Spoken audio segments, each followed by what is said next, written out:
Vyasnagar public senior secondary school रे 28तम वार्षिक क्रीडार उद्घाटनी उत्सव अनुष्ठित। जाजपुर जिला व्यासनगर स्थित अग्रणी शिक्षानुष्ठान व्यासनगर पब्लिक स्कूल खेल पड़िया वार्षिक क्रीड़ा उत्सव उद्घाटनी कार्यक्रम अनुष्ठित हो जाइए। School principal doctor Debasmita Sahu अध्यक्षता अनुष्ठित यह कार्यक्रम अतिथि भाव जाजपुर रोड अग्निशम अधिकारी तापस मंत्री, जाजपुर रोड उपडाकघर परिचालक देवरंजन देव, परिचालना कमिटीर सभापति भारत भूषण देव और व्यासनगर पौरपालिकार काउंसिलर शिवानंद नायक प्रमुख उपस्थित रही पिलामानकर शिक्षार उन्नति पाई जेभଳି पाठर आवश्यकता रही सेभଳି स्वास्थ्यर जत्न नेबा पाई क्रीडार मध्य आवश्यकता नित्यंत जरूरी। एथिसहित वर्तमान समाज रे जेभଳି विभिन्न प्रकार रोग व्यापुची सेथिपाई प्रत्येक मनुष्य क्षेत्र में शारीरिक परिश्रम निहाती आवश्यक बोली अतिथि माने पिलामानकु उचित परामर्श देबा सहित पिलामानक ओ स्कूल उज्जवल भविष्य कामना करथिले। पिलामानक भितरे आग्रह उत्साह और उद्दीपना बढ़िबा पाई प्रतिवर्ष स्कूल रे एभली एक क्रीड़ा कार्यक्रम आयोजन करा जायतिबा प्रिंसिपाल डॉक्टर साहू कहिथिले। सर्वप्रथम स्कूल पिलामानक द्वारा प्राथमिक संगीत और नृत्य कार्यक्रम आयोजन करा जाय मानक द्वारा क्रीड़ा पताका उत्तोलन करने पर क्रीड़ा शिक्षक श्याम सुंदर राउत क्रीड़ा परिचालना करथिले। एही कार्यक्रम रे स्कूल रो समस्त शिक्षक शिक्षयित्री कर्मचारी माने एही कार्यक्रम रे सहयोग करथिले।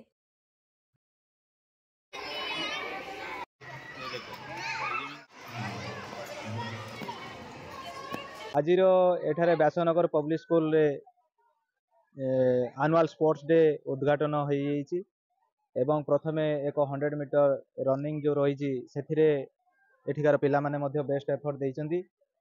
आउ प्रिंसिपल मैडम को मु धन्यवाद देवी जे स्कूल माध्यम रे एक प्लेटफॉर्म जो तैयारी करा जाय परिछि जो पिला माने हमर डिस्ट्रिक्ट स्टेट एवं तापरे देश को रिप्रेजेंट करिवार जो गोटे प्लेटफॉर्म दरकार थाए से प्लेटफॉर्म एठारे संपूर्ण रूपे रही अछि एवं निश्चित भाव में पिला माने तांकर बेस्ट एफर्ट देइना ए स्पोर्ट्स को निश्चित भाव में सक्सेस करिवे। Doctor Debasmita Sahu Vyasanagar public school अध्यक्ष। We are celebrating 28th annual meet of our school. आज आमर सबू सेक्शन रो प्राइमरी प्री प्राइमरी एवं सेकेंडरी सीनियर सेकेंडरी रो स्पोर्ट्स इवेंट होउची।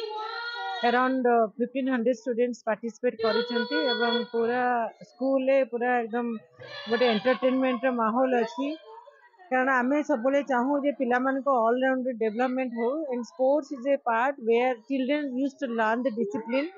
आमे सेहितरे पिला मन को बेसी फोकस करू एवं बहुत पिला माने बहुत उत्साहित अछंती। खेल पेरेंट्स माने भी अभिभावक माने भी गोटे इवेंट रे पार्टिसिपेट करिवे एवं आमे समस्त को मिसे के इवेंट करू।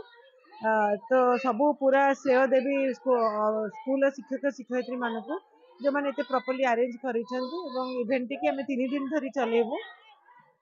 आज इनागुरेशन हला एवं 22nd डे क्लोजिंग करके ताको सारिबो। धन्यवाद।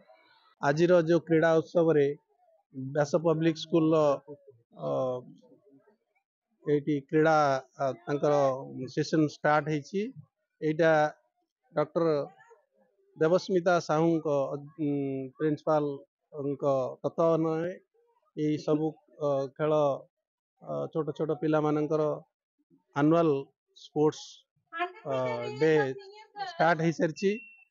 आज मु निजको बहुत ऑनर्ड फील करुच्ची जे मैडम ये जो पब्लिक स्कूल रे खाली पाठ पढ़ा दिगरे नुह पिला मानकर शारीरिक मानसिक एवं अन्य सबू क्षेत्र को से उचित ध्यान दे ए स्कूल बहुत एफर्ट्स तांकर रही एवं तांकर दूरदर्शी भावना जो आज ये स्कूल बहुत आग को जाऊ यह ही मोर शुभकामना।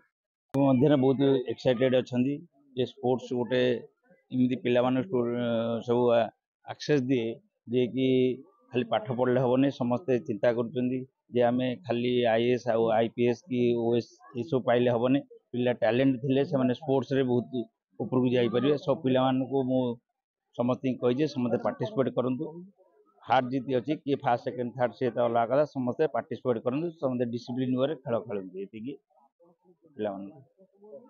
जी Vyasanagar public school sports annual sports day थिला जो डॉक्टर देवस्मिता साहू मैडम हमको निमंत्रण करते निमंत्रण रक्षा करी हम समस्ते ये पहुँची एवं आज गोटे स्पोर्ट्स डे डाकी प्रति अशेष अशेष कृतज्ञता ज्ञापन कर कारण मु गोटे स्पोर्ट्समैन मु स्पोर्ट्स प्रति मोर आग्रह बहुत अनेक आ पिला मानकु मध्य मो वक्तव्य माध्यम किसी टिप्स देछि जे पिले हार जीत की खातिर न करी सब पार्टिसिपेट करेंगे गेम रे कारण गेम रे हार जीत अच्छी किंतु पार्टिसिपेट करवाटा मुख्य जिनस ये हूँ गोटे बेसिक पिलार जोटा कि पाठ सहित खेलटा भी निहाती दरकार और बाकी अन्यतम अतिथि थे आमर प्रियर पाखुआ मंत्री सार आमर फायर अफसर आम पोस्टमास्टर सार देव सार समस्त उपस्थित थे जहाँ खूब सुंदर भाव में स्पोर्ट्स टीम माने भल समाप्त हो ये स्कूल को आहरी स्पोर्ट्स माध्यम भी आहरी आगू को नौ एतिक मोर कामना धन्यवाद।